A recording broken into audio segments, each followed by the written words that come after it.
Selamat pagi, Bapak Ibu Saudara yang saya kasihi dalam nama Tuhan Yesus Kristus.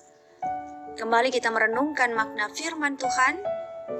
Hari ini, Selasa 3 Agustus 2021, dari 1 Korintus pasal 12 ayat 27 hingga ayat yang ke-31.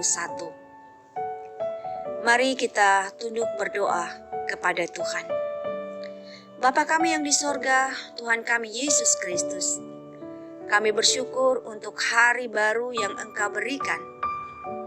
Dan kami mohon terangilah kami dengan kuasa firman-Mu saat ini, agar kami dapat membenahi diri dan segenap kehidupan kami, sebagaimana Engkau menghendakinya, dan sebagaimana Engkau mengajarkannya kepada kami. Kami mohon kuasa Roh-Mu yang kudus untuk selalu membimbing kami. Di dalam nama Yesus Kristus, kami berdoa. Amin. 1 Korintus pasal 12 ayat 27 hingga ayat yang ke-31 ini berada di bawah perikop banyak anggota tetapi satu tubuh. Jemaat yang dikasihi Tuhan, hari ini kita diingatkan kembali bahwa semua orang yang percaya kepada Tuhan Yesus Kristus adalah satu tubuh. Seperti ayat 27 berkata, "Kamu semua adalah tubuh Kristus dan kamu masing-masing adalah anggotanya." Begitu juga di perikop sebelumnya telah diajarkan tentang rupa-rupa karunia tetapi satu roh. Seperti tertulis di pasal 12 ayat 4 hingga ayat yang ke-6. Dikatakan demikian. Ada rupa-rupa karunia tetapi satu roh. Ada rupa-rupa pelayanan tetapi satu Tuhan.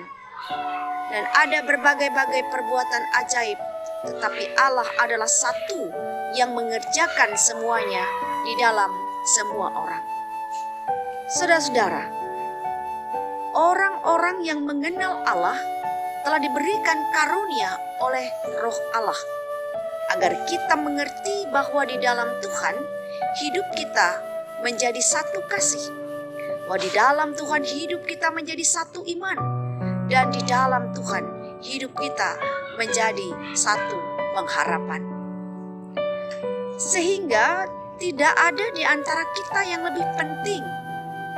Tidak ada di antara kita yang lebih hebat. Tidak ada di antara kita yang lebih unggul. Tidak ada di antara kita yang lebih istimewa. Karena sesungguhnya kita semua adalah sama pentingnya di hadapan Tuhan. Kita semua berharga di hadapan Tuhan. Kita semua istimewa bagi Tuhan. Ketika setiap orang punya karunia yang berbeda-beda, ada yang mampu berkata-kata dengan hikmat, ada yang mampu berkata-kata dengan pengetahuan, ada yang beroleh karunia iman, ada yang beroleh karunia untuk menyembuhkan, ada yang diberi karunia untuk mengadakan mujizat, ada yang diberi karunia untuk bernubuat, dan ada yang diberi karunia untuk berkata-kata dalam bahasa roh. Kita lihat itu di dalam ayat yang ke-8 hingga ayat yang ke-10 di 1 Korintus pasal 12 ini. Lalu kemudian ada yang mampu melayani, ada yang mampu memimpin, ada yang mampu mengajar, ada yang mampu membangun, menasihati dan menghibur orang lain. Ada yang mempunyai kepandaian dan keahlian ini dan itu. Ada yang punya kepintaran, ada yang punya kecerdasan, ada yang punya kehebatan-kehebatan tertentu. Ada pula yang punya banyak uang dan kekayaan. Segala macam karunia itu dikerjakan oleh Roh yang satu dan berasal dari Allah yang sama. Semua karunia yang berbeda-beda itu ada pada satu tubuh dengan banyak anggota. Allah sendiri yang telah menyusun tubuh kita begitu rupa. Tujuannya adalah supaya jangan terjadi perpecahan dalam tubuh, tetapi supaya anggota-anggota yang berbeda itu saling memperhatikan.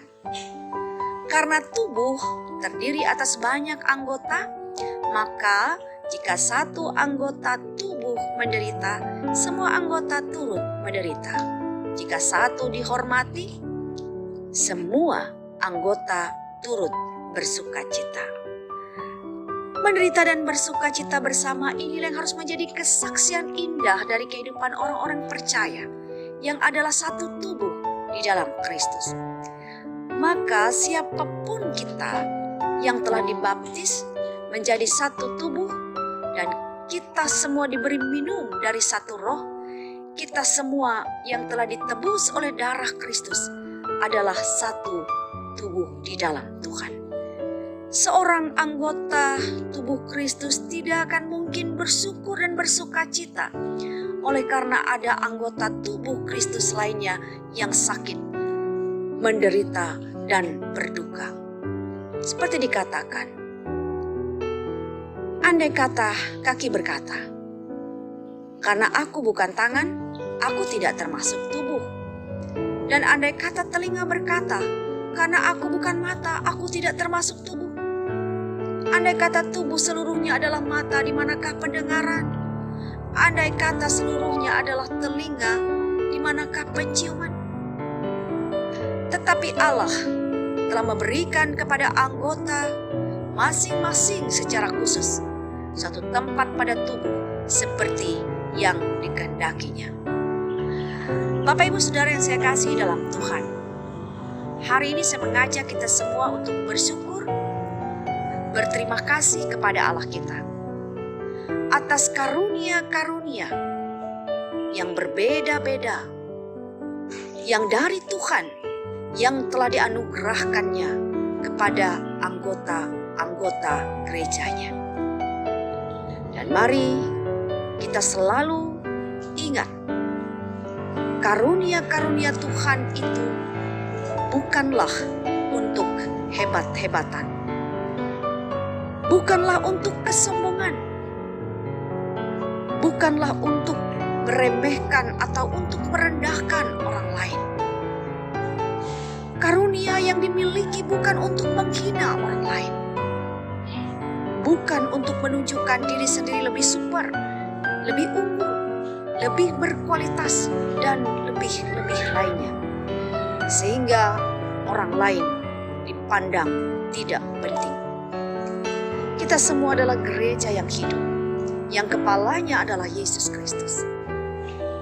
Kita adalah sesama anggota tubuh dalam Kristus.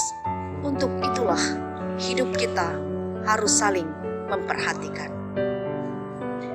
Orang-orang yang berkekurangan, orang-orang yang lemah, orang-orang yang tidak mampu, orang-orang yang miskin, orang-orang yang tidak berdaya, mereka semua telah membuat orang-orang yang mempunyai kelebihan, orang-orang yang mempunyai kemampuan, mereka yang bertalenta, boleh mendapat kesempatan agar hidup mereka menjadi berkat, agar hidup mereka berdaya guna, agar hidup mereka berarti dan berfaedah bagi hidup orang lain. Sebagai gereja Tuhan, mari kita saling memperkuat seorang dengan yang lain. Mari kita memperkuat pelayanan kita, saling memperkuat iman, memperkuat harapan, dan memperkuat semangat hidup dan semangat berjuang di masa pandemi COVID-19 yang masih terus melanda ini.